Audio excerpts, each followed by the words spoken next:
Hi everyone, welcome back. Eric here from Collect and Reflect. We have been given an official second teaser trailer for season 4 of Stranger Things. The last video, H&L Control Room, teased the fact that they might come back at 9 a.m. with another trailer, and that did indeed happen. We know that this is likely the second teaser of 4, given the video description, 002 out of 004, and actually 001 out of 004 on the other teaser trailer that dropped after season 4 that showed From Russia with Love, the title of that video, showing Hopper being alive in Russia as part of some sort of prisoner work camp. This scene in the new teaser opens up to what we believe to be Hawkins' lab, likely in the past prior to the events of season 1, given the fact that we see multiple children, likely test subjects, they're being observed by Dr. Brenner, they're all wearing the same outfit as 11 in season 1, and they all have shaved heads. The children appear to be in a playroom with rainbow artwork all across the floor and the walls. Again, calling back to season 2, the rainbow room being referred to by Eleven's birth mother when she was telling her where, the events that happened and showing her sister Kali. This could mean that there's more significance to the rainbow room. We're seeing this as a sort of testing room for the children. Hopefully the fact that this scene or this room has been in 2 teaser trailers now means that we're gonna find out more what happens here. In fact, David Harbour actually posted the link to the new teaser trailer on Instagram with the caption, "Somewhere over the rainbow, blue birds fly, and dreams that you dream of, dreams really do come true." These, of course, being lyrics to the Over the Rainbow song, which is associated with The Wizard of Oz. So this is particularly interesting to us, considering the alleged connection between The Wizard of Oz and experiments that took place during MK Ultra in real life. There are several images seen in this room, many of them directly tied to the first teaser trailer in the H&L Control Room, specifically the Magic 8-Ball sign, showing us now signs point to yes. The chessboard with multiple children playing, possibly older children. And then we see the large dice that were in one of the scenes in H&L Control Room. They're not being played with, but we do see them in the background of one of the shots, so we know that they did come from this room. In addition to this, our attention is finally drawn to the time of the clock right when the video starts. We see 3 o'clock exactly. We don't know if this is AM or PM. Eventually, Dr. Brenner does come in the room and say, good morning, children. So this could be 3 a.m., but we've got no source of light in here, which makes sense with what they would be doing with experiments with children. I believe that in other scenes, we see children crawling across the rainbow, following along what appears to be RC cars, but really these don't look like RC cars that you would normally see with antennas or controls being used. They're likely using some sort of telekinetic ability to move these cars across the floor. One of the big focuses in the video is this giant Plinko board, which is slowly coming down all the different rungs of the game and falling into different numbers on the bottom. There's a lot of numbers that we see here. 3 in the beginning, we see 4 being one of the numbers where a previous puck has fallen. We see several other numbers here.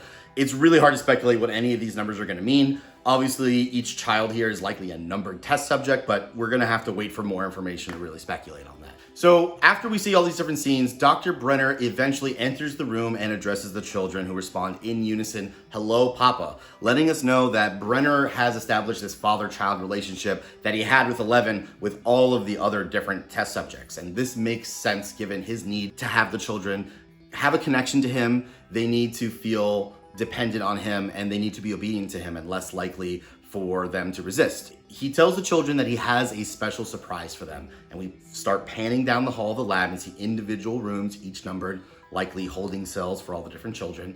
And my thinking is that all the focus on the numbers in the previous scene is really to get us focused on these children are numbers, they don't have names, everything is uniform, formulaic. It could be connected to the concept of probability in the sense that maybe these children with their abilities can influence seemingly random or chaotic events like the roll of a dice or how the Plinko board falls, or even the Magic 8-Ball, which one child seems to be influencing the outcome as we see signs point to yes, or perhaps it is a premonition of an incident that is going to occur soon. What we do immediately recognize is the number 11 at the end of the hall. We know that this is our protagonist here that we've seen for the majority of the show. Brenner tells the children that he has a surprise for them, and we hear the line matching with the teaser's title, 11, are you listening? Millie Bobby Brown actually posted on Instagram with the caption, Papa on Stranger Things TV official account responds to that saying, "I am listening." This is, of course, posting a link again to this teaser trailer that dropped. So this leads us to believe that the audio that we hear that says, "Eleven, are you listening?" is being asked by Brenner to Eleven. And this is despite certain theories floating around that audio doesn't seem to match up with him saying hello to the children and saying good morning to them, and that it might be a different character. So on that note, let's keep in mind all the audio that we're hearing in this hallway scene and even the chronology of certain events in these teasers. This could all change by the time the show actually comes out. It's really common for shows to show us teasers with audio and events that happen to keep us guessing, but they're really different from the reality of how the show is going to be. Think about what happened with the two Avengers Infinity War and Endgame trailers, where we saw scenes and people in trailers and scenes that didn't even end up making it into the real movie. Finally, we get a quick shot of Eleven's eyes, similar to when we've seen her wake up or gain consciousness in the void when she's observing people from afar or looking into the Upside Down. So this could mean a few different things here. If our 11 is actually in this scene behind the door, then we're looking at some sort of flashback, or maybe she's having a memory of an event.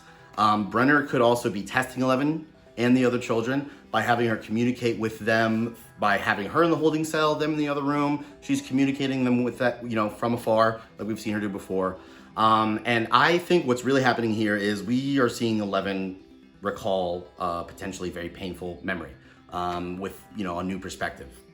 I feel like this is likely since we last saw 11 in season 3 with her powers waning or seemingly not being existent. And it's fairly common in science fiction to see heroes or characters being not so good at using their powers when they're dealing with some sort of emotional trauma. They're dealing with an identity crisis. We've seen this in the Marvel series a lot. We've seen Spider-Man lose his powers when he's struggling who he is between Peter Parker and Spider-Man.